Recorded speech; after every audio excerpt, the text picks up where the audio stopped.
Birds of a feather flock together.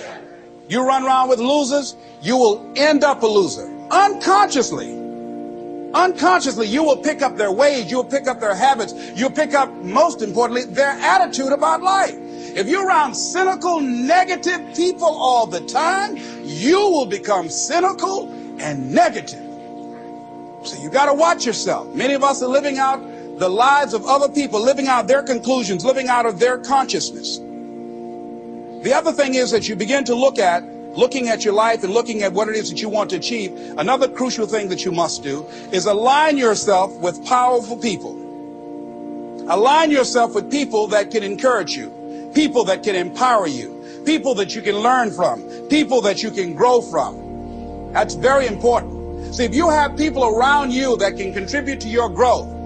When I wanted to become a speaker, I joined the National Speakers Association. I wanted to be around people that were doing what I wanted to do. I wanted to learn from them. And you want to do that too. You want to align yourself with people who think like you, people who dream like you, people who want more out of life, people that are stretching and searching and seeking some higher ground in life, as opposed to the majority of people. Somebody said, always strive to get on top in life because it's the bottom that's overcrowded. And so you don't want to be on the bottom.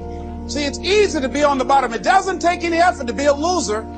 It doesn't take any motivation, any drive in order to stay down there on a low level. But it calls on everything in you, ladies and gentlemen. You have to harness your will to say, I'm going to challenge myself. Sometimes I have to pull myself out of bed and say, come on, Les.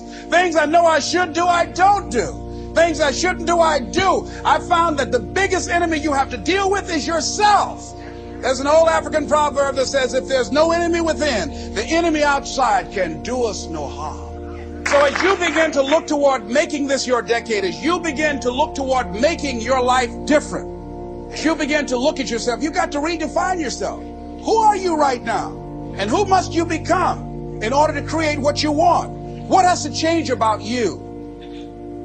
What is it that you're doing right now that would be a liability for you? As you begin to look toward the future, and take inventory of yourself. What is it about you right now that you've got to leave this behind because this no longer fits? Looking at where you want to go and the kind of person that you must become, the kind of standards that you have for you. What is it that you must do differently? If you want to keep on getting what you're getting, keep on doing what you're doing. It makes sense unless you change your pattern, unless you change the way you're thinking, unless you change your behavior. You're going to continue to produce the results in your life. See, all of us are winners, but some of us are producing results that we don't want. And so all you have to do is look at your game plan, look at your strategy. What is it that you've been doing to produce this?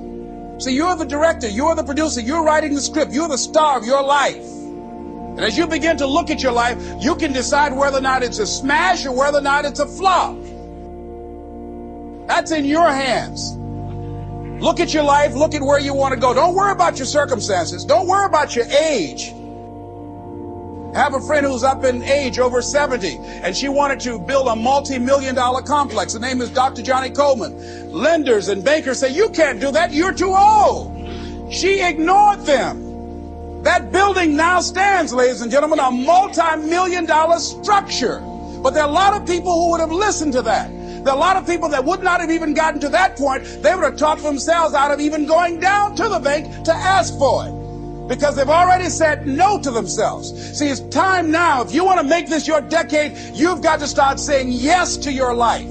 You've got to start saying yes to your dreams, yes to your unfolding future, yes to your potential, as opposed to saying no. See, 87% of our self-talk is negative. So you've got to make a conscious, deliberate, determined effort to say yes to your dreams. Why not? Why not me? Don't spend time like most people going through life complaining. It doesn't matter what happens to you. The only thing matters, what are you going to do about it? That's all that matters. Okay, life knocked you down. What are you going to do about it? How long are you going to sit there and say, you know what they did to me? Who wants to hear that racket? Use that energy to get up from there and move on and get on with your life.